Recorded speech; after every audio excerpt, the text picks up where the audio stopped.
I definitely think that insects, they will be a part of our diet in the future. Yes, I have tried to feed my friends and family insects. I have had these mealworm snacks and I gave them to my kids. And they were like, nice. They're just eating them. Grown-ups, they're more like. Anne Louise Nielsen works closely with insects. She is a chemist and lab leader for the Food Science Lab at the Technical Institute of Denmark. Our part of it is to make food products with these novel kinds of ingredients. There's not a lot known on the ingredients, yes, about the chemistry and their effect on the final foods. So that's what we're working on. We're working on bread applications and juices. While insects are being examined in today's laboratories, they're also becoming quite popular in the kitchen. Charlotte Bay from Bug Amok in Denmark is going to teach us how to cook with these grasshoppers. The first step is that I buy it from a store, or you can also get it online. I use these grasshoppers and you just need to shake it a little bit before because then the legs come off. You don't want that they sit in the teeth. I take some garlic here and some herbs. Pepper and salt.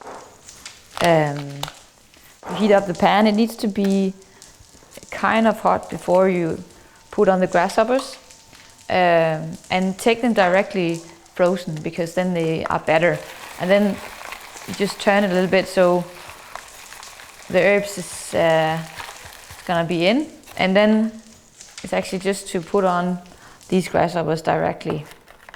This is a very new food for the Danish people, so it's not everyone that wants to try it, and I think that's totally okay. Although many people in Denmark are still skeptical of insect cuisine, Bug Amok offers cooking classes for those willing to give it a try.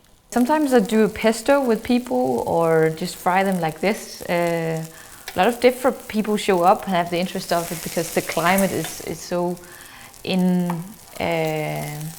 so many people are interested in climate change right now, and this is where insects becomes very relevant. The taste is kind of porky, roasted. It's also very popcornish. We need to eat more sustainable, and this is really a way of having a more sustainable source of proteins and possibly also other ingredients. If you choose to use any products that contain insects, the European Union has made regulations that the countries must follow. For instance, the Danish regulation says that you have to eat the whole insect. So you cannot take out a fiber fraction or reduce the lipid content or something so you get a better product. You cannot purify the protein and add that right now, but that will come. But that sets some limits to the kind of products that you can develop right now. The EU collectively said insects are novel food. Executive member of the International Platform for Food and Feed, Lasse Henrik Heckman, works closely with the European Union and their opinion on insects as a food source. The EU are quite open-minded regarding insects as part of alternative protein, as part of a future production system for either feed or food. They know, of course, that it's still a quite small sector.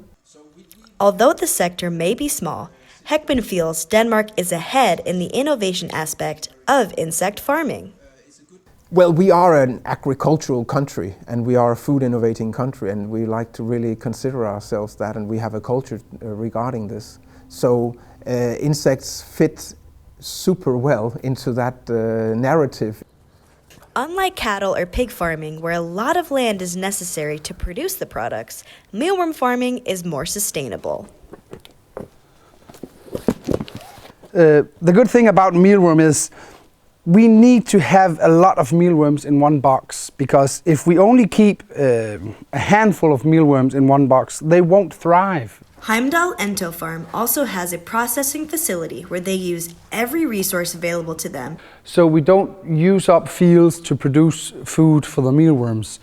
The leftovers is what we feed our mealworms with, and that's the good part of it. The cows need their own field to get the food, and then we can get the beef. But here we can feed the humans with the food, and then the leftovers we give to the mealworms, and then we can feed the humans one more time.